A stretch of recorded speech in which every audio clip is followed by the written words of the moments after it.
Send your anointing, Father, I pray. Order my steps in your word.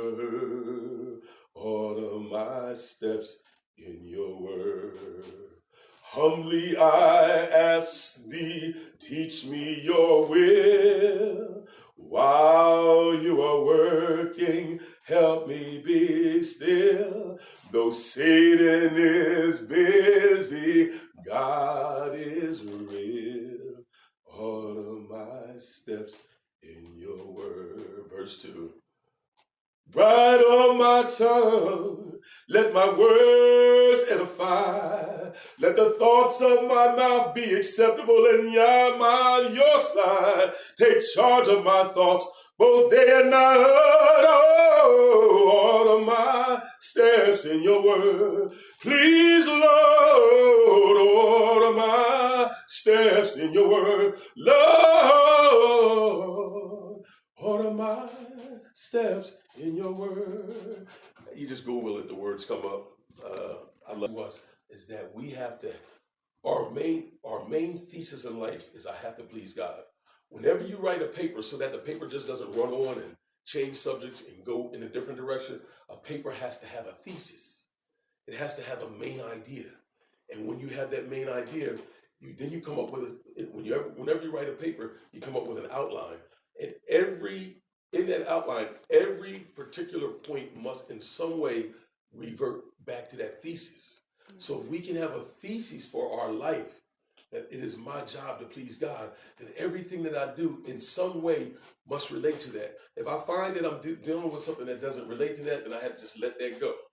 That's for something. That's for a different paper. That's for a different time. So that helps to keep us focused. So when we get caught up in our own will and everything, the thesis helps keep us on point.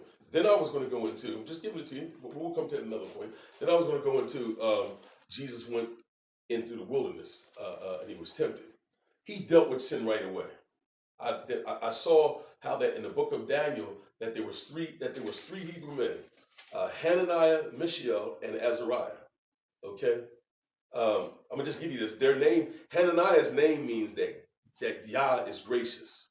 Mishael's name means who is what but God, and Azariah means that Yah is helpful. But the Akkadian name or the Babylonian names was Shadrach, Meshach, and Abednego. But I gave you the name, their original Hebrew name. The name of Daniel means God is judge. God is judge. They called him by a different name, Belteshazzar.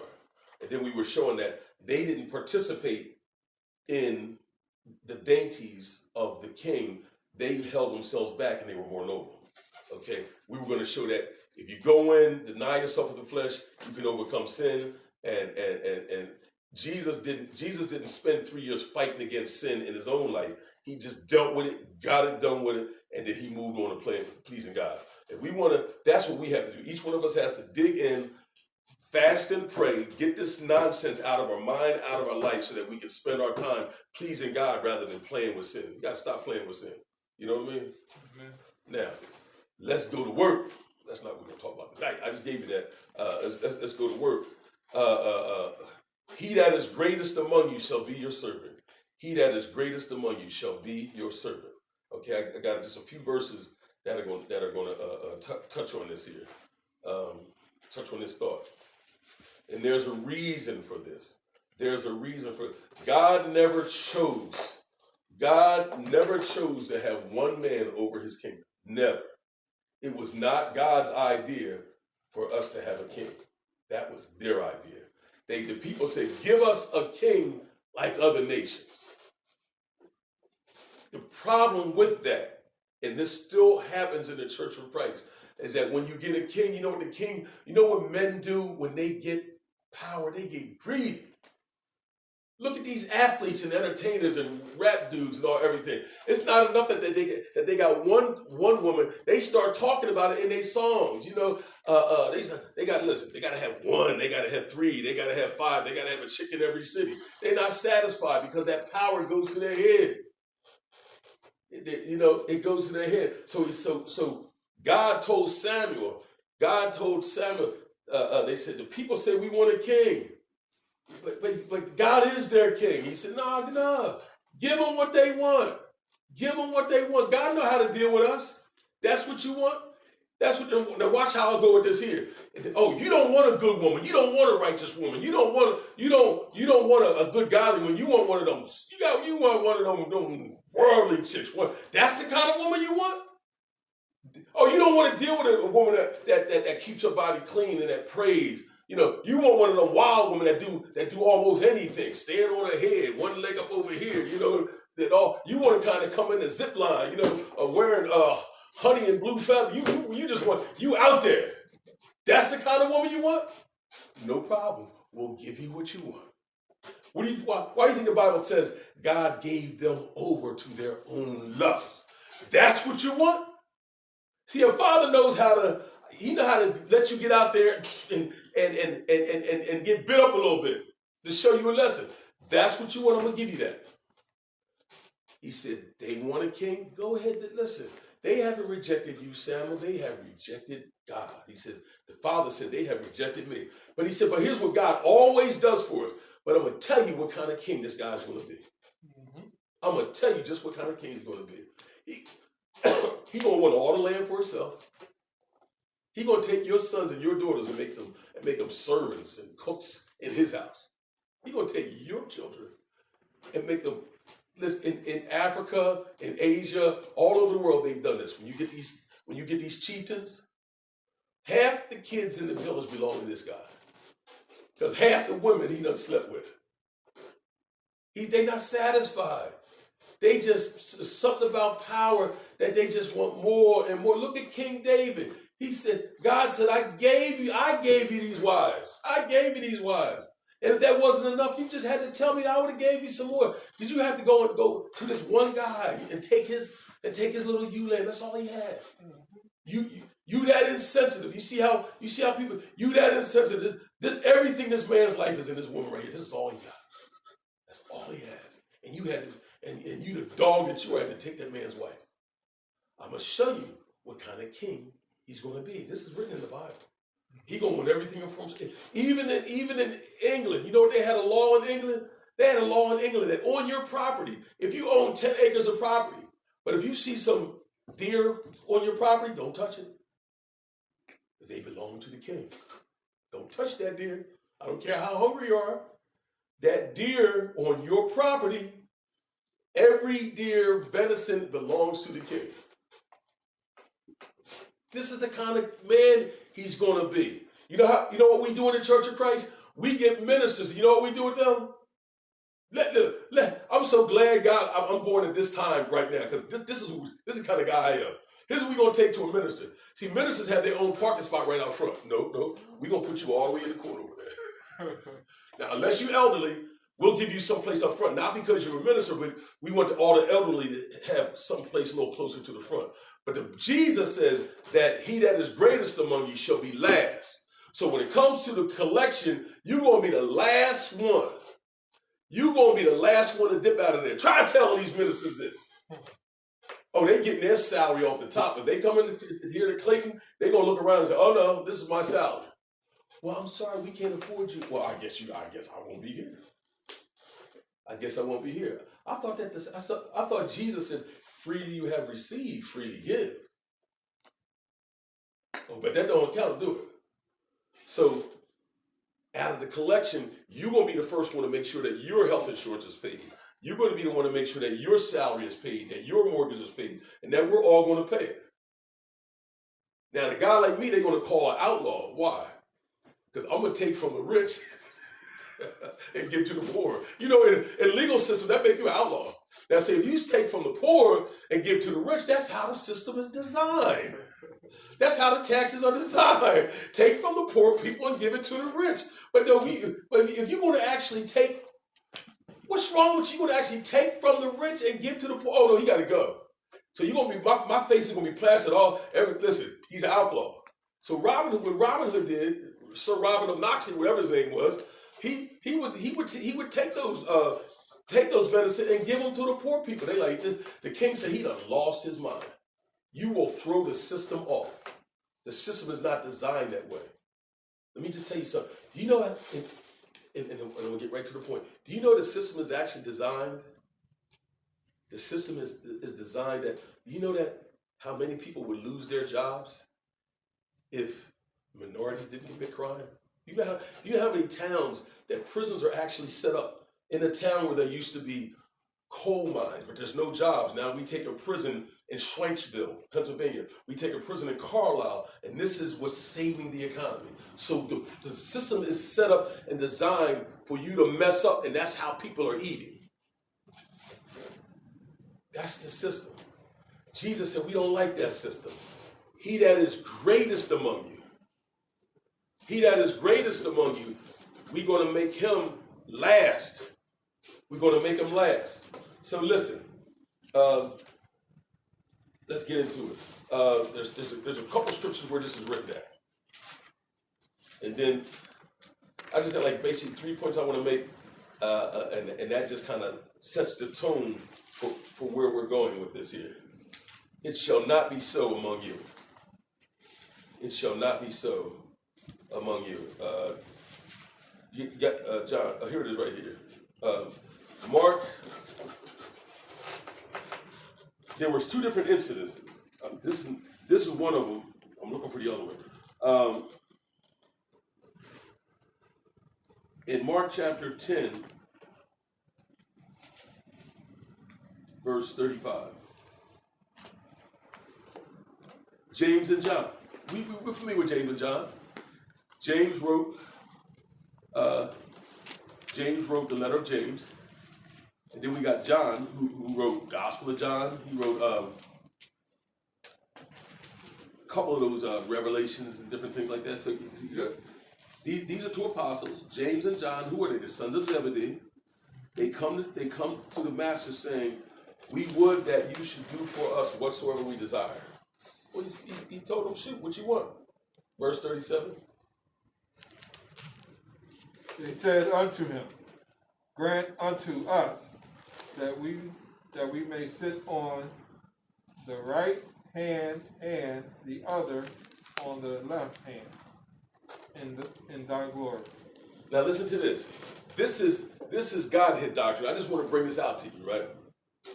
If Jesus and the Father were equal, I have to cover this while we're here. Jesus has power. Jesus has all power, but he says that all power I have received. Name for me one thing that God the Father has that he didn't that he received from someone else or some other person. No. Everything you see coming from Jesus to God is in a one-way direction. He says the words which I speak, they're not my words, but they're my Father's. Everything that I have, I received of my Father. If they were equal, then you know what they would say? Here, equal means this right here. You pay the tab. All right, I'll pay this time. Next time you pay. That's equal.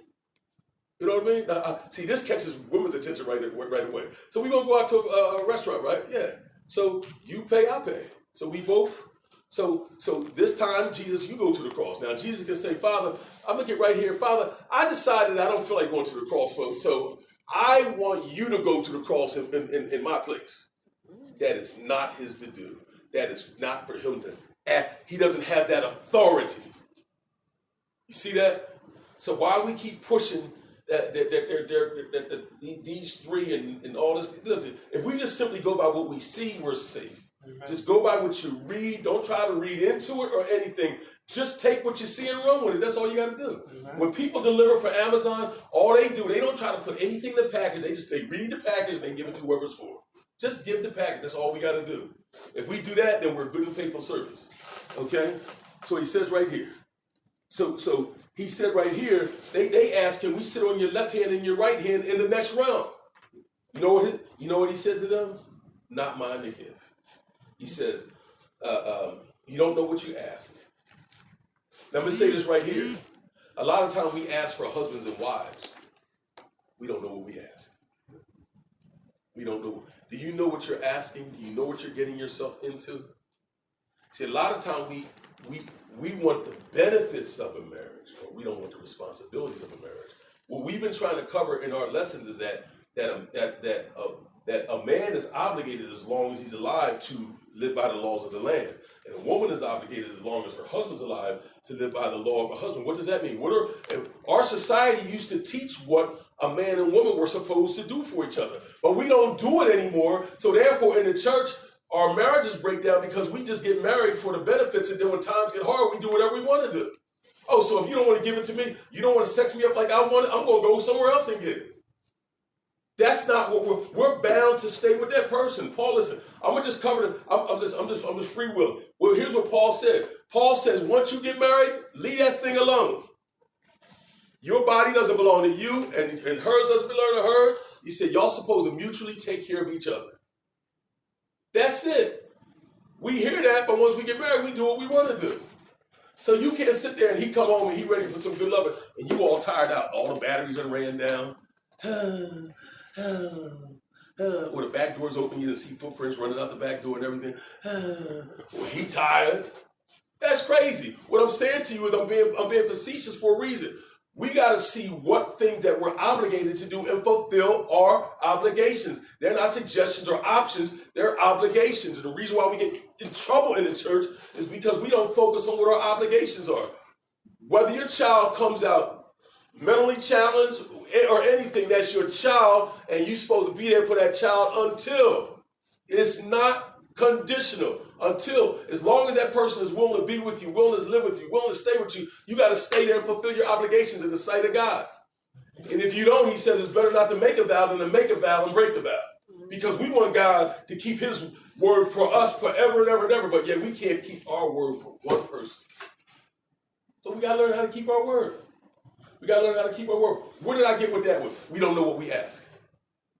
So we just want the benefit. Oh, marriage is way more than just having sex. Marriage is anybody that's been married, bro, marriage is worth way more than that. Marriage is about paying these bills together, raising these kids. Marriage is about satisfying each other, forgiving one another. Marriage is about bringing the best out of each other. The best I can summarize it, he says, husbands nourish and cherish. Nourish and value. Nourish and cherish. And you notice, God always leaves things open-ended. Whosoever believeth and is baptized. He doesn't got to throw other things there. So when he just says nourish, is that qualified? Is unqualified. So you got to do it in an unqualified way.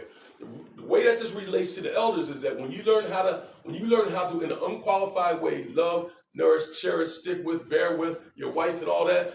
Now once you can deal with that with one woman, you're going to be in a congregation full of the good, the bad, and the ugly. Some days she's good, some days she's bad, and sometimes it gets downright ugly. But you got to be willing to go through all that. You got to be willing to go through all that and learn how to master it. You know, you can be in the kitchen cooking and the whole flame. I've been cooking, turned my back, and I heard a poof. Woo! Hey, listen. Oh, hey, don't panic. Listen, I'm good at it now. You can see me barbecuing, right? And then the flame be coming up like this right here. No problem. I just always got a little dead spot on the grill. So I just sit there, move things around, and I put the lid on it. You put the lid out, the flame go like this here. I don't panic. Listen, I can use a fork. Ooh, I better get a large one. Listen, but just because the thing poof, the flame is good. I just move the stuff back. I move the stuff right in the middle of the flame. The flame is up, drop the lid, the stuff goes right out. You just got to learn how to deal with it. The good, the bad, and the ugly. He said, you don't know what you asked. So that means once you get in a situation, there's going to be times where stuff is flying. I've had cell phones thrown at me. I had to dive over the couch because people get stabbed. I had to jump out of the way. Do you know how crazy it is to almost get hit by a car that I'm making papers for? The good, there's good days, there's going to be bad days, and there's going to be ugly days. But guess what? Through it all, that's my baby. That's my baby. You see how everything calms down? That's my baby. Listen, much money as I spend on this meat, I don't care if it fall down in the fire. I'm going to lift the grill up, go get it, take it to the house, wash it off, and put it back on the grill. That meat, I spent a lot of money for that meat. We got to learn how to navigate and how to negotiate. We got to know how to make this thing work. In other words, you got to know what you're asking for. And once you know what you're asking for, then you know how. But see, that's marriage. Listen, bring it back, Joe. Let me get back over this way. But I was there. Do you know what you ask? So he says, do you know what you ask? He says, the cup that I drink of, can you drink of that cup? The baptism that I'm baptized with, can you handle that? They said, yes, we can. Here's my point. He says, but to sit on my right hand and my left hand, you know what he said? It is not mine to give. What does that mean? It's not mine to give. The Father hath reserved that for himself. When I'm coming back, I don't know. The Father hasn't revealed that to me. Lord, if there's any other way through this cross, if you could raise up stones unto Abraham, is there a ram hidden in the bush? Let me know. It wasn't revealed to him. So he says, it's not mine to give. So then the 10 heard this and they were mad. They were mad at the other 2. Okay? And then he said, and this is what Jesus says. There's another account that gets even more, that goes with what I'm going after. Here's what it says right here, verse 42. He says, you know that they which are accounted to rule over the Gentiles exercise lordship over them. And that's the point. When you get ministers, they want to exercise lordship over the congregation. They want to dictate the terms of their pay, the terms of how much of their compensation and all that. He says here, and their great ones exercise authority upon them. Jesus says, but so shall it not be among you. So shall it not be among you. For whosoever shall be great among you shall be your... Now here's where they try to twist it and say, whosoever shall great shall be your minister, shall be your pastor, shall be your preacher, shall be your teacher. But that is not the context under which he means that. That is not what he's talking about. In further lessons, we will show you this very, very clearly. He says, whosoever of you will be greatest of all will be a servant of all. Mm-hmm. So even as the Son of Man came not to be ministered unto, but to minister and to give his life a ransom for many. Jesus says that it shall not be so among you. And what I was looking for was when Jesus told them that he was going away, they started to argue among themselves. And he said, what are you arguing about? What are you guys arguing about? And you know what they were arguing about? They were arguing about which one was going to be the greatest among them. Which one was going to be the ruler. Which one of them was going to be in charge. I have a few things to say about this idea. Oh, here it is right here. Here it is right here. It was in Mark chapter 9. Listen to this right here. I should have started with this one right here. Mark chapter 9, it says right here. Verse 31. He taught his disciples and said unto them, the Son of Man is delivered into the hands of men, and they will kill him, and after he is killed, they shall rise the third day. Okay? On my job, we had one of the guys, I know him, he used to work for me for about 10 years, one of the drivers, and he died. So right away, all these guys are scrambling because they're trying to get his work. So the guy just died on Monday, had a heart attack. He was in his 50s, and now everybody's trying to run and grab this guy's work. Why do I say that? Jesus tells them, I'm going to die and rise again the third day. Only thing they heard was, I'm going to die. So they started to think, well, who's going to be in charge? Now here's where I want to really just leave this idea with you so that y'all can get why we need the elders, why we need pastors, why we need the shepherd, and everything is always in the plural. He said, I'm going to die. They're thinking, well, which one of us is going to take Jesus' place? Well, Jesus' place was not, I'll put it to you this way. He was not meant to stay with us permanently. he came to teach 12 different men, not one man. He came to teach 12 different men, and then those 12 different men would go out and teach others. That's why in the early church it was the apostles and the elders, because eventually when the apostles died off, what you would be left with were the elders. But here is the concept. They did not understand that saying, and they were afraid to ask him. We can't do that in the church. If you don't understand, you have to ask. And here's and this is for the church. Listen to this here. And he came to Capernaum, and being in the house, he asked them, what was it that you disputed among yourselves, by the way? This is the Church of Christ all day long. What were you guys arguing about? But they held their peace. For by the way, they had disputed among themselves, who shall be greatest? You'll see this struggle all the time in congregations, especially when as a man is getting older. But God came up with a solution for this. We don't have to argue with who's going to be the greatest. That's not the right question. They said, they argued among themselves, who? Or we should say, which one of us? Is it going to be Peter? Is it going to be John? Which one is going to be the greatest? He sat down and he called the 12. Come here, come here. Let me say this, I got to take my time. Let me show you the little things that we don't do. I've been in congregations where they have never held a meeting and brought all the men together. The way they do is the minister, what he does is he goes to this person, he talks to this person, he goes to that person, he talks to that person, and he talks to this person. No, that's not how we do things. We bring everybody together, and this way we're all on the same page. We don't sit there and divide and conquer and manipulate. So like I said, I'm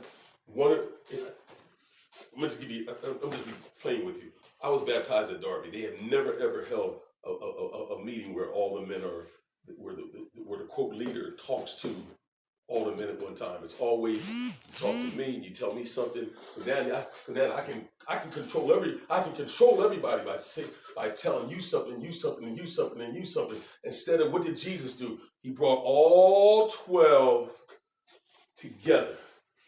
Therefore, everybody knows I'm telling you all the same thing. I'm not going to tell you. If you want to sow discord among brethren, you go to this person. We had it right here. We had an issue over the communion. And then we had a guy that was running around. He went to this person and said one thing to them. He said something else to somebody else. And something to somebody else. And said something to some of the sisters. Instead of, how about if we all just sit down and we talk about it? That's how Jesus did it. Bring everybody together.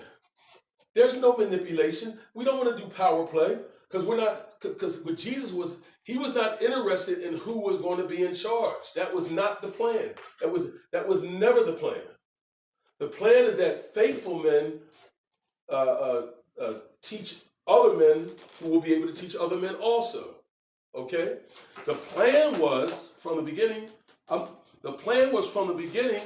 What Paul did. Paul, when he was going to leave, he called to Ephesus and he told all the elders. He called all the elders and told them to meet me. He called for them. Why didn't he call for the ministers? Because there were none. Not the way that we use it. The way that we use it, you can go to any Church of Christ and there will be a sign outside telling you who the minister is, who that head person in charge, who the head knucklehead, head knucklehead in charge. Jesus says, it shall not be so among you. Who shall be the greatest among us? It shall not be so among you. You will have a group of men handle that situation. He said, he sat down and he called the 12. If any man desires to be first, the same shall be last. Literally, last. Servant of all. See, when men see that position, like I'm gonna share with you, who wouldn't want the job of a minister? You just got to get up and speak once a week, a couple Bible studies and everything, and they're going to give you a car, a house, a vacation, medical bed. That's a good job. That's an easy job. You know how you don't have to work hard. You don't have to get your hands dirty. You know how many guys don't like to work these days? That will attract a lot of lazy people. But as soon as you take the money out of the situation, listen, let me shift to get your attention. If you want to know if somebody really care about you and you're just dating, take sex out of the equation and see if they're still interested. Take sex off the table. Oh, and if you're on the man's side, take money off the table. So is it possible that I can get to know you without paying any of your bills? Now, if the interest goes away, you see what I'm saying? So once you take the money or the sex off, they're no longer interested. We do the same thing here. If we take the money out of the equation, now here's what we're saying. Yes, we need to pay for our evangelists. Men that we say, listen, we're sending you to Costa Rica, Puerto Rico, anywhere. They that preach the gospel should live of the gospel. We understand that. But that person is not designed to be the permanent leadership of the church. He's designed to get the church started. So matter of fact, that's why we have to work together as congregations so that we can have funds set aside to make sure that we have these evangelists all over. If we did that, India, Africa, China, and here in America, those men need to be paid, yes. And they don't have to worry about working 9 to 5. Their job is to every day be preaching the gospel in their homes. So we with that. But that person is not designed. That person is Timothy and Titus. Go in and set in order the things that are lacking, and you choose ordained elders in every city. So eventually, Timothy goes his way. Titus goes his way. And what's left behind is not one man, but elders who don't get paid. Because one of the qualifications for an elder is that you're able to provide for your own house. So that relieves the church of having to support a minister. And all the greedy people that are lazy and don't want work, you won't come sniffing around here for a free job because it's not here. You see? So don't muzzle the ox that treadeth out the corn. And yes, that's the evangelist. Absolutely yes. But for permanent church leadership, that is the elder. Now, here's my final point that I want to really bring out to you. I'm all over the place.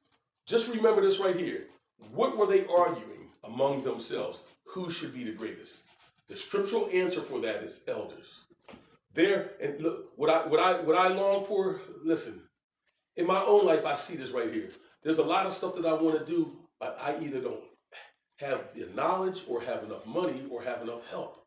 But if we can get other men working together, there's nothing that we can't accomplish. And what I'm saying to you is we can sit down together. If two people get baptized, and one is a Jew and one is a Palestine or Israeli, if we sit there and we agree on the word of God, now we're one. Wait a minute. We just did what centuries of war couldn't do. You get two people, you get a Republican and a Democrat, and we fighting and arguing. Listen, and we won't agree, but as soon as you get baptized, we say, oh, we got to take care of the widows and the fatherless. Okay, we'll do that. So now we all become of one. So he's still a Democrat, one's still a Republican, but now Christ takes over our thinking, and we don't have to. We agree to work together on these things. So now we can work together. But what that means is that we as a group can get a lot of stuff done. If we want a soccer field for our kids, we can go to the city and either get them to give us the land or buy it ourselves. 100 men. Take a field that costs $10,000 divided by 100 men. It's very doable. And we get it. And we can go with all of our money, and whatever the project is, we can make it happen because we're all together.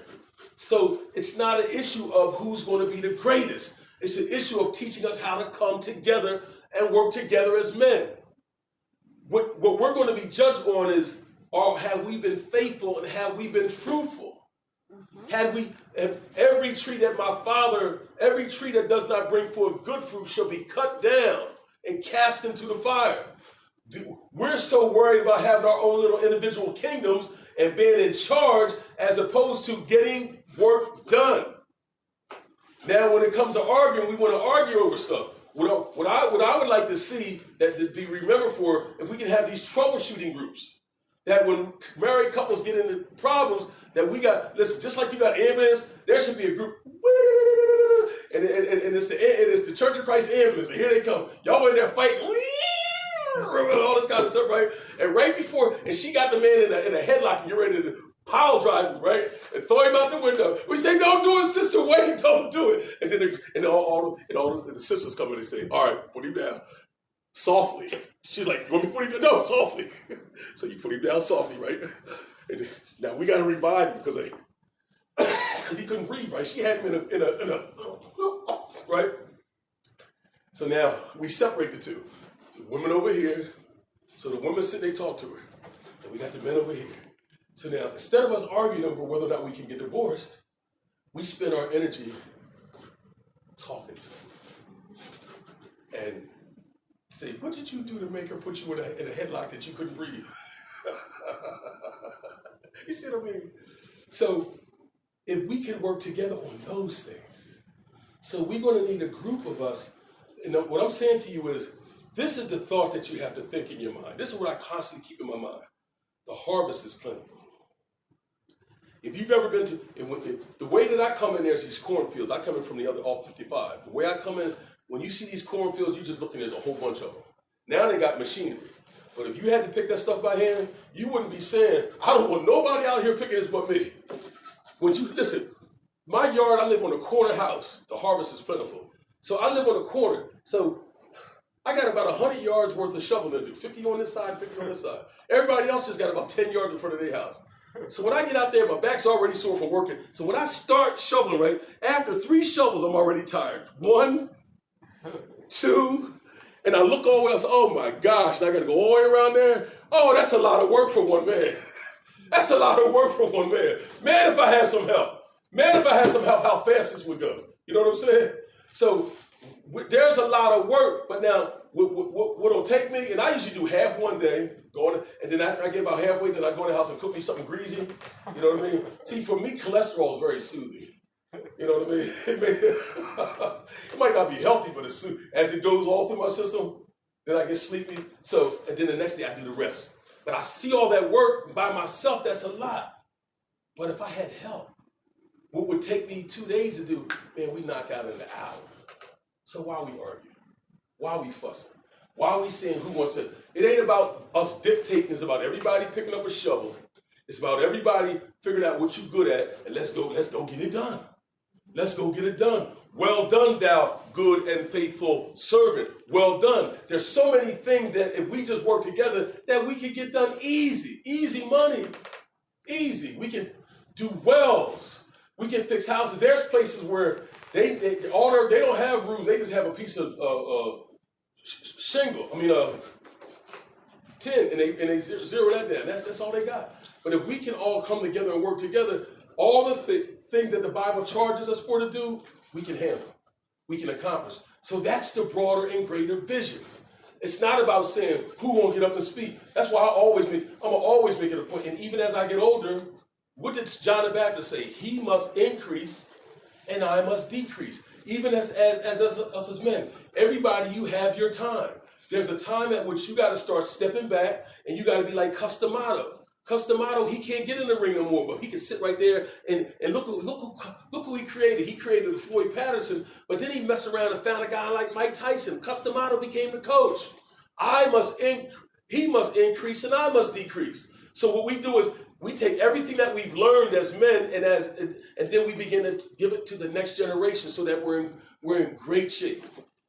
This has to be our mindset. You can't hold on to this thing. But people want to hold on because they got money involved and everything else. I want to close with this right here. In the Old Testament, if you can help me find this, John. If you had an unruly son, I think it's in the book of Leviticus. If you had an unruly son and the parents couldn't handle him, I'm going to show you the job of the elders. And I'm going to close with this right here. And we're done.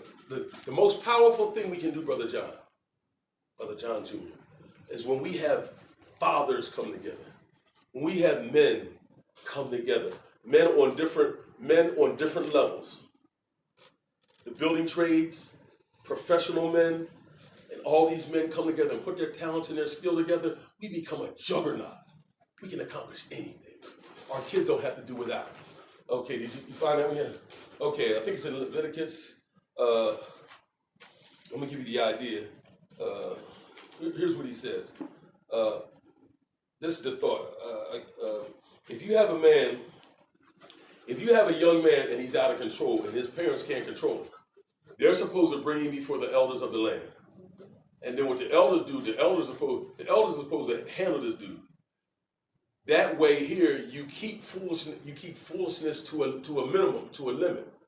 So what one man can't do, you bring him before other men, and these are the elders who have their sons in check. And then they go and they handle the situation. That right there, listen, man, that right there is the solution for America. That right there is the solution for Colombia. That's the solution for Puerto Rico. You have neighborhoods that are so out of control the police can't even go into. Only ones that can go in is the military. Why? Because the men don't have control of their communities. It is unexcusable for a man who's paying taxes not to control your neighborhood. You're not allowed to fight out in front of my house. Take that mess somewhere else. You can't fight in front of my house. You ain't gonna sit there and make all this loud noise or do whatever in front of my house. So the men come together. And what I'm saying is when the men come together in the community, then the men now control the community. Because what happens when, in the absence of that, you will have these little kids that are 7, 8, 9, and by the time they get 16, 17, they create these gangs. Go ahead. You have it? Deuteronomy 21:18. Deuteronomy 21:18. I'll be out of here in 5 minutes. This is the concept. Deuteronomy, was it 21:18? Okay, Deuteronomy 21:18.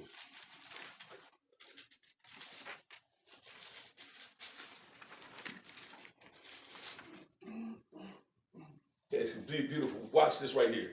If this stuff, listen, this right here describes America. You got places in Mexico where they will kidnap you. I like to travel, right? But always look at the places where they do kidnap. I ain't going down there. You won't find me no more. They will kidnap you. These are grown gangs, usually full of younger men, dictated by older, stupid men who eventually get shot and killed, and then somebody else takes their place. Read this right here. Verse 18 says what? If a man have a stubborn and rebellious son. Oh my gosh, you just described Philadelphia, Camden, Newark, Wilmington, DC, Atlanta, LA, Compton. If a man has a stubborn and rebellious son. Now, for the most part, before you can be an elder, you got to learn how to check that son. So once you learn how to get your own children under control, then you can join in with a group of men and be over the entire congregation or community. So if there's the politicians see this, but guess what? If we do it our way, they can't make no money. See, they can make money. If you're stubborn and rebellious, they make money off the legal system. They make money off of bailiffs. They make money off of people, all kind of ways that we make money off of this idiot, off of this fool. But now, wouldn't it be better if we could take, instead of him being a terrorizing society, that he could be a productive member of society? Okay? So he's stubborn and he's rebellious.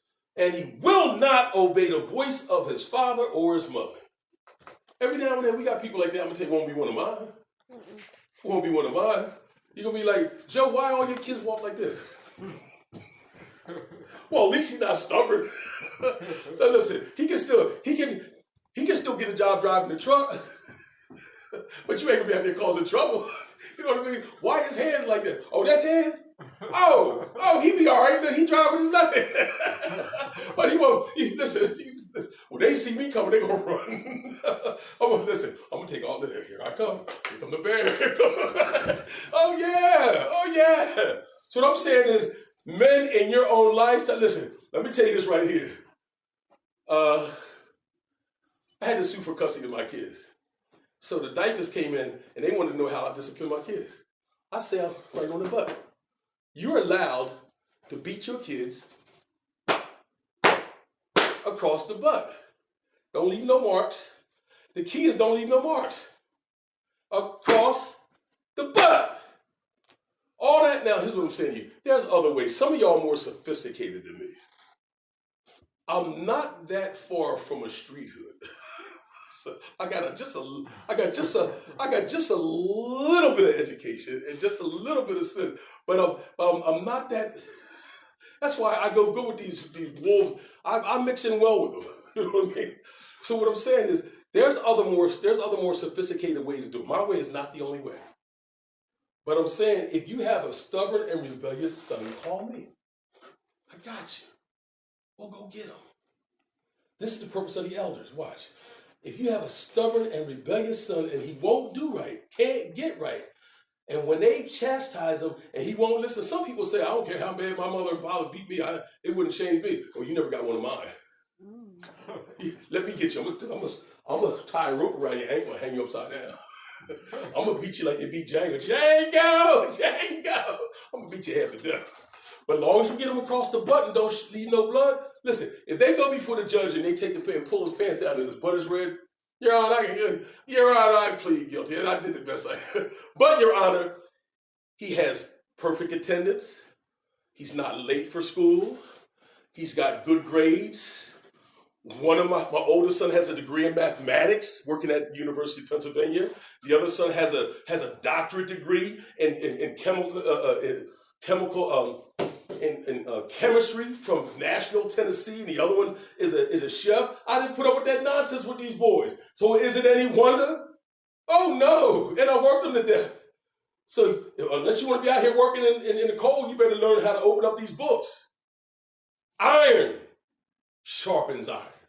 I'm not tolerating that nonsense. And they just knew the lesser evil is just to do what he said. You try to act like, oh, my spankings don't hurt. Oh, I listen, I can do this all day long. I can do this all, because I'm going to sit down like this right here. And your butt's right here. And I'm taking the belt, whap! And then after I get tired, I'm going to rest my arm a little bit. Then I'm going to keep beating you some more. And eventually they're going to say, there's something wrong with him. My kids used to say, I said, what y'all say? I heard them say they were talking. There's something wrong with him. What y'all say? Oh, no, we didn't say anything. We didn't say anything. So now I got one is 6'5", that's Jordan. You know, they grown men now. They ain't give me no problems. And they don't give the community no problems. I would have loved to have the Bartley twins. I would have loved to have the Bartley twins. Them guys would be wearing bow ties right now with plaid shirts and argyle socks. I would have loved it. See, that's what they say. That's what they say. Until I start making them sweat. Here's my point. If a man have a stubborn and rebellious son and you can't control him, then here's where the elders come in. First, you learn how to discipline and get your own sons in check. Then once you learn how to do that, all of us together, because some is going to be a little more violent like me, then there's others that's going to be a little more intellectual like Will. Will has a very nice son. He don't have to put his hands on his son. But I ain't got time for it. I put my hands on you, and then after that, he get good. Everybody, but by the time he put us all together, it works. He says, what you do is, then shall his father and his mother put your hands on him and bring him out to who? The elders of the city, elders of the congregation. You bring them to the elders. There have always been elders in every culture, in every civilization, in every society. There has always been elders. It is a natural function of the community, that in a community that you have men. And when these men be around long enough and have raised their children, you know what these men do? These men, they hang out together at the gate and they talk. You see? So you bring them to the elders of the city and they say, this is our stubborn and rebellious son. I've just described America. I've just described all the cities in America with all this gang nonsense and this drug violence and everything else. But see, the politicians are making money off of this here. If you remember back in 1970, the police officers had old raggedy squad cars. You don't remember. The police never had nice cars, but there was a war on crime and they got all this money because of the drugs for helicopters. They didn't have helicopters before. Helicopters and SWAT and special weapons and everything. Y'all spending all this money on these knuckleheads. Why don't we just catch them when they know kids? Why don't we just bring them before the elders? Let's just beat their behind and get it over with. I'd rather beat his behind than have him go get his skull stomped in jail. or by a police officer. You see, we can nip this in the bud, but we playing with this thing right here. We playing with this thing right here. In other words, we got to stop saying it's not the government's fault problem to deal with your children. That's your children. You take care of your children. Amen. We're wasting all this money on prisons, throwing away money on prisons when we can sit there and just beat these kids behind and get them in check. Amen. Put the fear of God in them so now they stop all this crime and murdering people. Amen. We sit here in church and they just fire the whole church up because they're out of control. What did the Bible say? Stubborn and rebellious. If you can't handle, bring us to a group of men and we will check his behind. We will check him. He says right here, because this is a verse 20, he's stubborn, rebellious. He will not obey our voice. He's a glutton and a drunkard. All the men of his city shall rise up with stones and he shall die. Now, I don't want to kill him. I just want to be some sense into him. He says right here, so shall thou what? Put away evil from among you, and all Israel shall hear and fear. See how they dealt with that? Now, we don't have to kill him. We just get together, bring men together. You can't handle it, we handle it. But that's the job of the elders. You do it in your own family, and then we come together as a group. So that's what I just want to cover that. If you go through your concordance and look up everything pertaining to elders and just write it down, you'll see that the elders are constantly mentioned in scriptures. And I'm just giving you an example of the same thing that a man does in his own family. Once you figure that out, then you get a group of us, and then we come together as a group, and we can control the community. We can control the community. Right now, our communities are out of control. Where are the men? Where are the men? Now, we got to hide our own communities. And look, I wish they would. A car that I'm paying for, a note on, and you down there fighting and sitting on my car and broke the glass of my car. Oh, no, they know I'm that guy. I got wood in my backyard. They know I got about 8 different axes and chainsaws. I'm that guy. I ain't Freddy, but I'm that guy. You know what I'm saying? They know not to mess with me. I'm that guy that buried his Rottweiler in the backyard. Save some money. I'm that guy. Which one of y'all is next? They know don't mess with he don't bother nobody, but don't mess with that man over there. I'm that man over there. Don't mess with that guy. So here's what I'm saying to you. We need men. Stay together with your wives. Do a good job raising your children. And then those who have the desire, let's come forward and let's guide the community. It ain't about who's the greatest. There's enough work to be done. There's plenty of work to be done that we can share this all here. Everybody brings something little different, little special to the table. And not only that, it's the men plus their wives. That's the beauty. That's the balance of it all. Balance. Yin and the yang, wu and away, light and darkness. The balance of it all. You see? When we can do that, we take control of our own communities, and we save the government taxpayer dollars. Because we can go out and we can get all the kids together and then go clean the block up. 50 kids in one block, man, we had that block cleaned in an hour. Give them all trash bags and clean it all up. Amen. And then you get somebody like me, I got a truck. We don't even have to wait for them to come and get rid of it.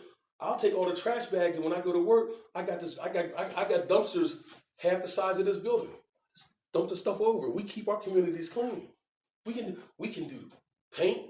We can do anything if we all get together. That's the beauty. It's not about who's going to be the greatest or in charge. It's about taking charge of our communities as a group. If we do that, God will say, well done, thou good and faithful servant. You've been faithful over a few things. So just learn to be faithful over your wife, over your family. Just learn to be faithful in the small things. And God will take that little, God can take that little 5 loaves and 2 fish, or is it 2 fish and 5 loaves, or I don't know how it goes. But whatever that is, he can take that little bit and bless the entire community. That's my message for today, okay? And that's what we're working towards. We're just going to approach whoever wants. Some people are going to want to do it, and others won't.